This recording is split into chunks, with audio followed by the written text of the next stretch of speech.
I now call Kevin Brennan, the member for Cardiff West, with his supplementary question. Kevin Brennan.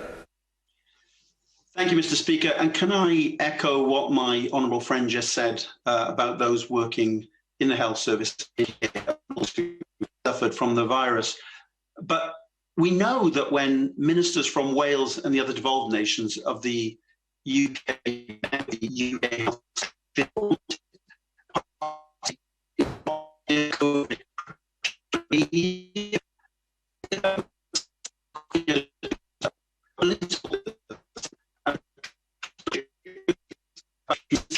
I hope the Secretary can make the most of that question. The line did go down. Secretary of State.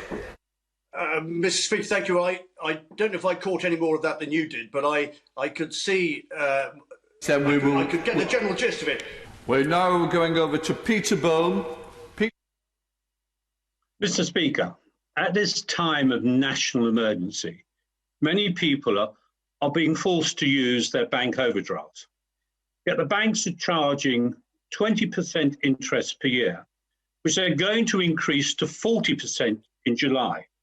At the same time, they're offering savers a pathetic interest rate of 0.1%. Yet these are the same banks that were saved by billions and billions of pounds of taxpayers' money. What on earth is going on? When are the banks going to act in the national interest? Acting Prime Minister. Off in his prime. I think the First Secretary can get the best out of that. We'll all benefit. First Secretary. Can I echo the sentiments about the Prime Minister? We do wish him a speedy recovery.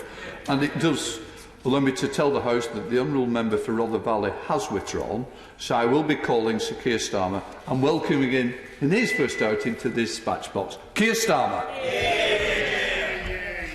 Thank you, Mr. Speaker. And can I thank you, the House authorities and the staff for allowing us to meet in this way today, because it's important that we have this scrutiny. Can I also send all of our best wishes through the First Secretary to the Prime Minister for a full and speedy recovery. And I'm sure I speak for the whole House in sending our best wishes to all of those affected by coronavirus, and condolences of the whole House to all of those that have lost loved ones. And again, for the whole House, our deepest thanks to those on the front line risking their lives to keep us safe and our country going. Mr. Speaker, I promised that we would give constructive opposition with the courage to support the government where that's the right thing to do. And we all want and need the government to succeed in defeating coronavirus. But we also have to have the courage to challenge where we think the government is getting it wrong. And in that spirit, I want to start with testing. Testing is obviously crucial at every stage of the pandemic. But we have been very slow, and we're way behind other European countries. Now, the Health Secretary made a very important commitment to 100,000 tests a day by the end of April. But yesterday, the figure for actual tests was 18,000 a day, and that was down from Monday, which was 19,000 tests a day.